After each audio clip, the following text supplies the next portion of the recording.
2019 Western, written and directed by Justin Lee, and stars Kevin Makeley and Mira Sorvino. Pinkerton detective Matthias Breacher has been hired by a senator and given a very specific mission: to track down a list of Confederate war criminals and bring them to justice. As I said, the movie is written and directed by Justin Lee, and I have seen one of his movies previously, Any Bullet Will Do, which also stars Kevin Makeley. I did enjoy Badland more than Any Bullet Will Do, which I thought was not bad, but felt a little bit stilted and was weirdly gory at times.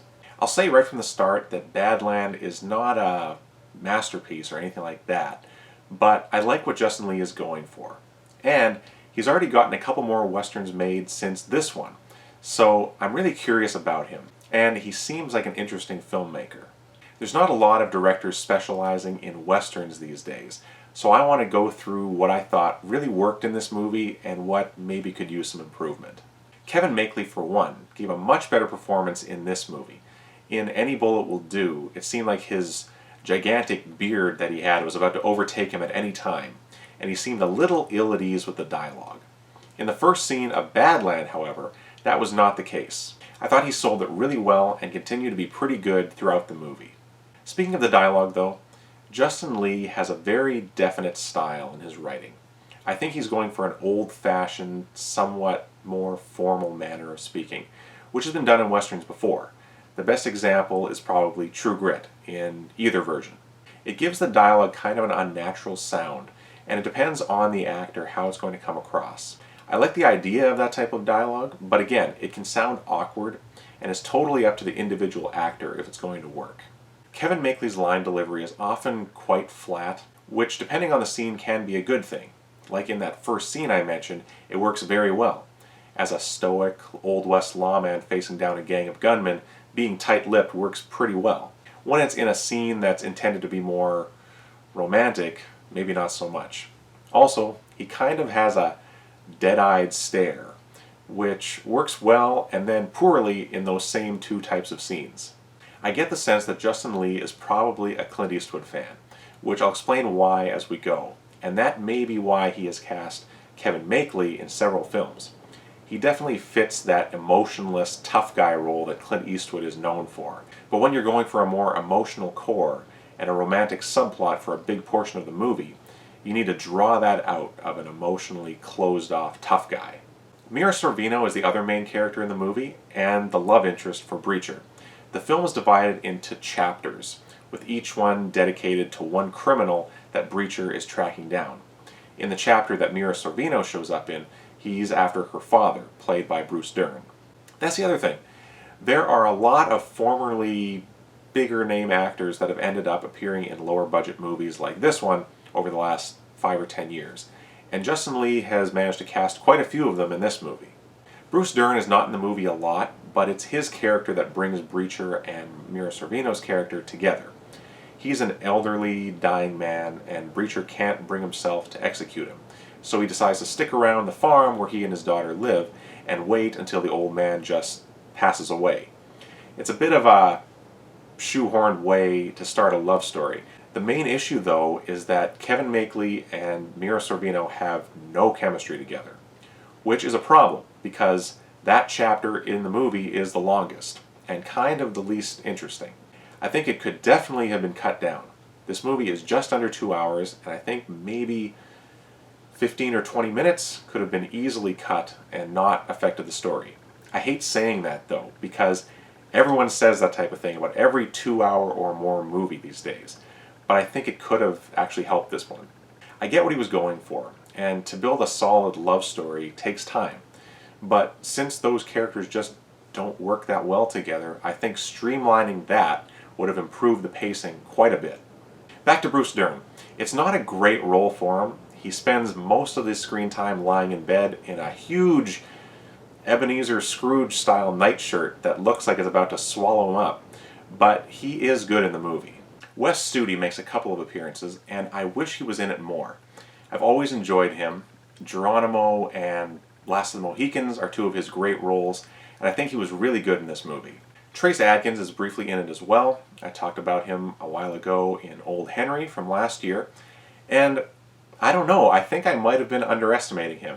he's one of the men on Breacher's list, and he makes a pretty good bad guy.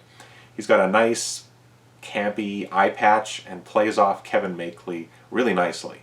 And now we come to Jeff Fahey, another guy who has been steadily appearing in lots of low-budget movies lately, and he is continually impressing me.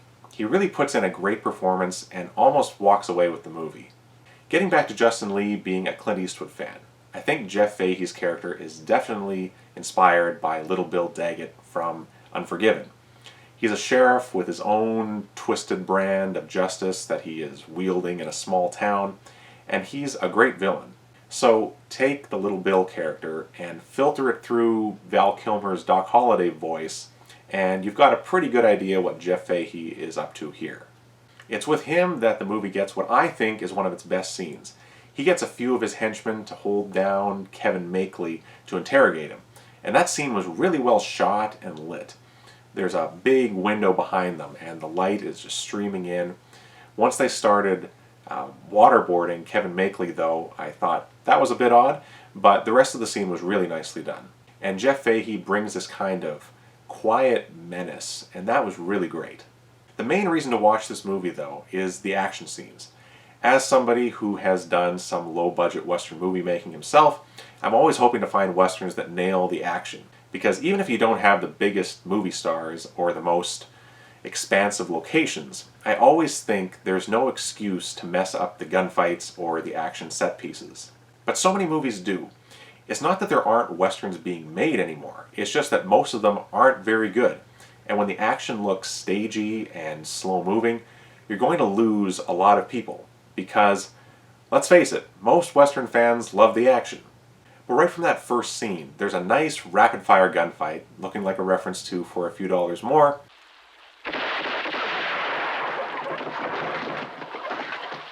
with a nice pan over while the main character is fanning his gun. And it kept up like that, actually. There isn't tons of action, and that's fine, because it's well shot and it feels impactful. Lots of movies mess up thinking a lengthy gunfight is a better gunfight, but I would disagree. Making it longer often just means adding more gunshots, and when you don't have a couple dozen bad guys for your hero to face, then that means all those extra shots are misses, and then your main character looks like he can't hit the broadside of a barn. But I digress. There's also a really nice fist fight at one point, and I have to say, for whatever criticism I might have of Kevin Makeley's acting, the man does really well in the action scenes. In that fist fight, the punches look heavy and powerful, and it's all really cleanly shot and choreographed. There's a quick little shootout beside an open grave with one, or it might be two, bad guys tumbling into it at the end. Good, the Bad, and the Ugly reference, anyone? And of course, there's the final gunfight, that all-important element that all Westerns should be judged by. And it's great. The choice of shots was really excellent, and it all starts with Breacher striding in to take on a group of henchmen in a saloon with a Spencer rifle. Did I mention there's a lot of Clint Eastwood references in this movie? We're going to divide up into 4 parties. There was some nice rapid firing with that Spencer, by the way. It's not necessarily the easiest weapon to fire smoothly over and over, and again, Kevin Makeley gets a lot of credit because he sells every moment of action in this movie. From that point on, he is mowing through the bad guys with some really nice dual wielding with his pearl-handled Colts, taking time to reload a couple times, that's always appreciated by me, and then culminating in a Sergio Leone-style duel with extreme close-ups on eyes and all of that. Was the eagle scream in the background overkill? Maybe, but I was all in at that point. Something else to note is how it looks like they were using real blanks pretty much all the time, and that adds so much. You can add all the muzzle flashes and sound effects you want, but there's nothing quite like the explosive power of blanks, and it makes everything feel that much more real. Okay, I will stop gushing about the gun battles. The music was pretty good as well. There's an ongoing motif in the theme that sounds a lot like a stripped-down version of the Pirates of the Caribbean theme, and it wasn't too bad. There are a couple of riding scenes too when there's a pretty good track that comes in that is really forceful and a little bit like some of the music in the 2013 Lone Ranger. I thought it really brought some good energy to this movie. With the chapter headings that divide up the story, the movie feels kind of like an anthology, with everything pretty loosely connected until the end. It gives a different feel to this movie, and I enjoyed that. So if you're like me and you're a Western fan desperately looking for well-made shoot-'em-ups, Badland might just be for you. I'm hoping Justin Lee keeps making these movies and getting better and better. Thanks for checking out my review. If you like this type of thing, please check out my channel, Hildebrand Productions. Adios for now.